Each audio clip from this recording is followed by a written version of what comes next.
Hello everyone, मैं अनीता ठाकुर और आज हम लोग हाउ पार्टिसिपेंट सादर मूवमेंट के बारे में ही पढ़ रहे हैं। उसके 2 पॉइंट्स आगे वाले डिस्कस करने हैं, जिसमें हम लोगों ने लास्ट जो थे वो क्लियर करे थे। पुअर पीजेंट्री जो थे वो किस तरह से डिमांड कर रहे थे, और कंट्री साइड में जो रिच पीजेंट कम्युनिटीज़ थी, लाइक अगर हम लोग बात करें पाटीदार्स की और जाट्स की, तो उन्होंने अलग अलग तरह की मतलब डिमांड्स करी थी। और ये भी कहा जाता है कि उनकी डिमांड्स जो थी वो फुलफ़िल नहीं हुई थी, जिसकी वजह से उन्होंने क्या किया था, उन्होंने कहा था हम लोग अब पार्टिसिपेट नहीं करेंगे। ठीक है, देन फाइनली यहाँ पर अब बात करेंगे हम लोग इसके बारे में। बिजनेस क्लास जो थी, जिनको हम लोग मास्टर्स बोलते हैं, ऑनर्स ऑफ इंडस्ट्रीज़ बोलते हैं, ठीक है, उन्होंने इस पॉलिटिकल मूवमेंट में किस तरह से पार्टिसिपेट किया, किस तरह से उन्होंने अपनी डिमांड को रिलेट किया सिविल डिसोबीडियंस मूवमेंट में। ठीक है, तो चलिए उसके बारे में डिस्कस करते हैं। यहाँ पे बताया गया फर्स्ट वर्ल्ड वॉर के टाइम पर देखा गया कि इंडियन मार्चेंट्स जो थे और इंडस्ट्रीज जो थे, उनको बहुत प्रॉफिट हो रहा था, वो पावरफुल हो रहे थे। ठीक है, और उसके बाद देखा गया उनका बिजनेस जो था वो भी एक्सपैंड हो रहा था। क्यों एक्सपैंड हो रहा था? क्योंकि कहीं ना कहीं बाकी वाले जो नेशंस थे वो कहाँ पर इन्वॉल्व थे? They all are involve in war. ठीक है, सो इसलिए इंडिया को हेल्प मिल चुकी थी, मतलब थोड़ा ग्रो करने की हेल्प मिल रही थी उनको। तो उसके बाद देखा गया अब कॉलोनियल पॉलिसीज़ के ख़िलाफ़ भी मतलब क्या किया जाने लगा, लोगों ने प्रोटेस्ट करना शुरू कर दिया।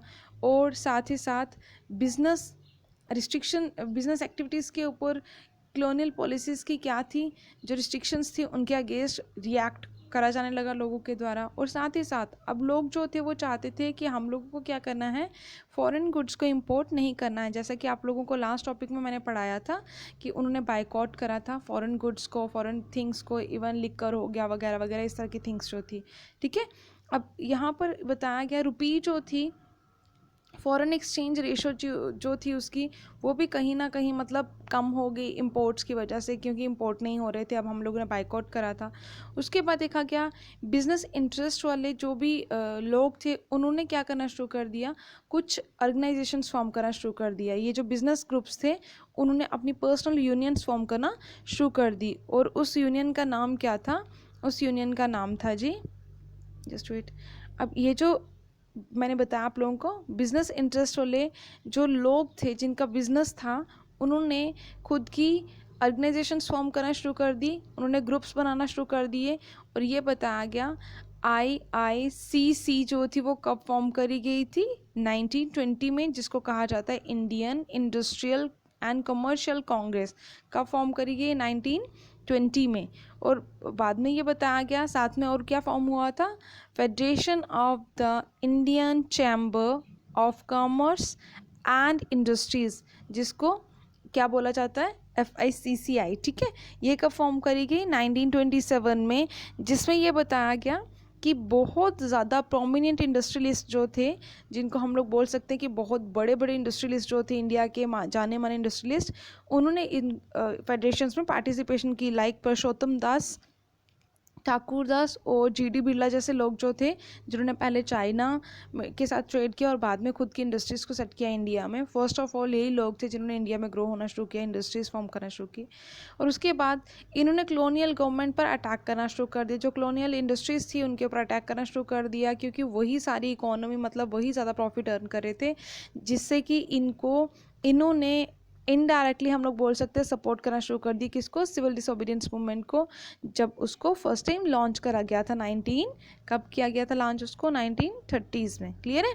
फिर उसके बाद यहाँ पे बताया गया और फाइनेंशियल असिस्टेंट जो था वो देने के लिए मना कर दिया गया। और कोई भी चीज़ जो थी वो ना तो ख़रीदी जा रही थी और ना ही उसको बेचा जा रहा था। कोई भी इंपोर्टेड गुड जो था, किसके द्वारा मना कर दिया गया? ये जो फेडरेशन बनाई गई थी इंडियन वाली, मतलब इन्हीं के द्वारा, जो बिजनेसमैन थे, इंडस्ट्रियलिस्ट जो थे। ठीक है, फिर उसके बाद यहाँ पे बताया गया बहुत ज़्यादा बिजनेसमैन जो थे, उन्होंने देखा कि स्वराज का टाइम आ चुका है, अब हम लोग को क्या करना होगा, कॉलोनियल गवर्नमेंट की रिस्ट्रिक्शंस को अब और ज़्यादा ओबे नहीं करना होगा, जो भी उन्होंने लिमिट्स लगाई हुई हैं बिज़नेस से रिलेटेड। तो अब हम लोग अपनी मर्ज़ी से ट्रेड जो है वो कर सकते हैं। क्लियर है?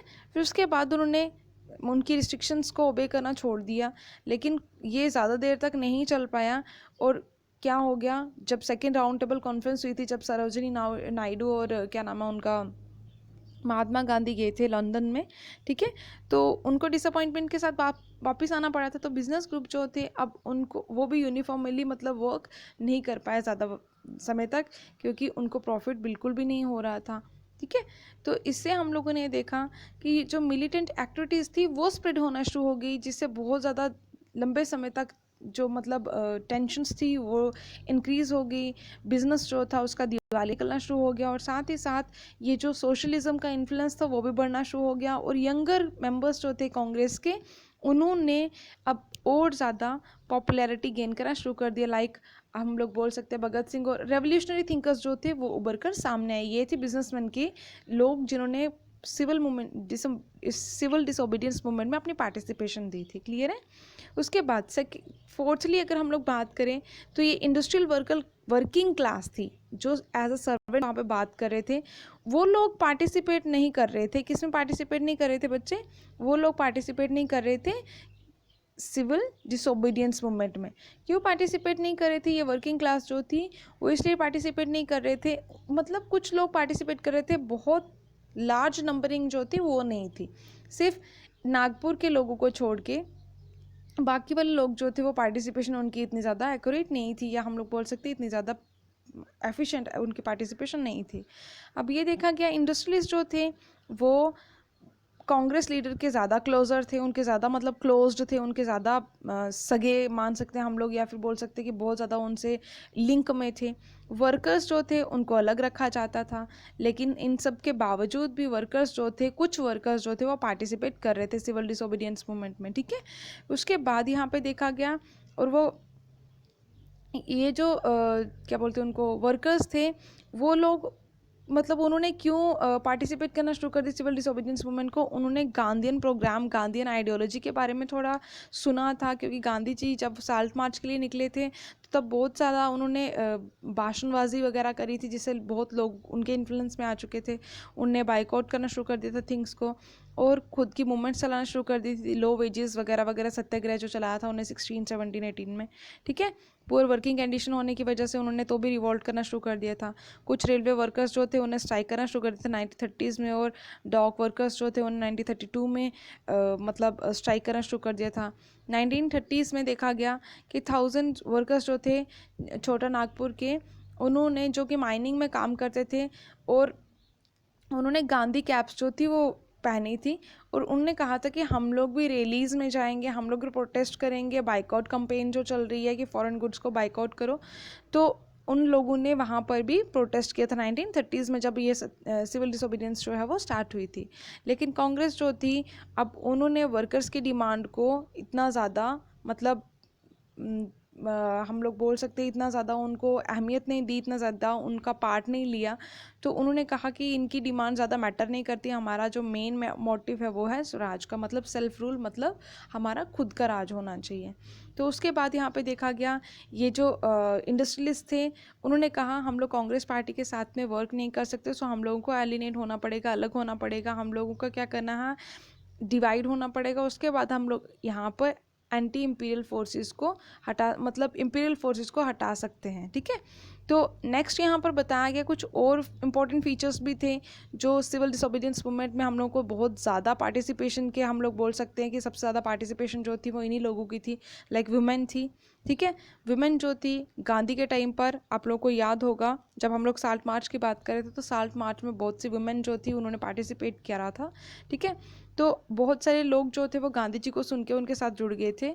उसके बाद उन्होंने प्रोटेस्ट में जो जितने भी मतलब रैलीज होती, प्रोटेस्ट होते, उनमें वुमेन जो थी वो पार्टिसिपेट करती, चाहे वो मैन्युफैक्चर साल्ट लॉ को एबॉलिश करने की बात हो, वहाँ पे भी उन्होंने प्रोटेस्ट किया। अगर लिकर शॉप्स को पिकेटिंग करने की बात हो, या फॉरेन क्लॉथ्स वगैरह हो, तो वहाँ पर भी उन्होंने बहुत ज़्यादा अपनी पार्टिसिपेशन दी। बहुत सारे जो थी उन्होंने, वो तो जेल भी गए थे, ठीक है, बहुत से प्रोटेस्टेंट्स जो थे।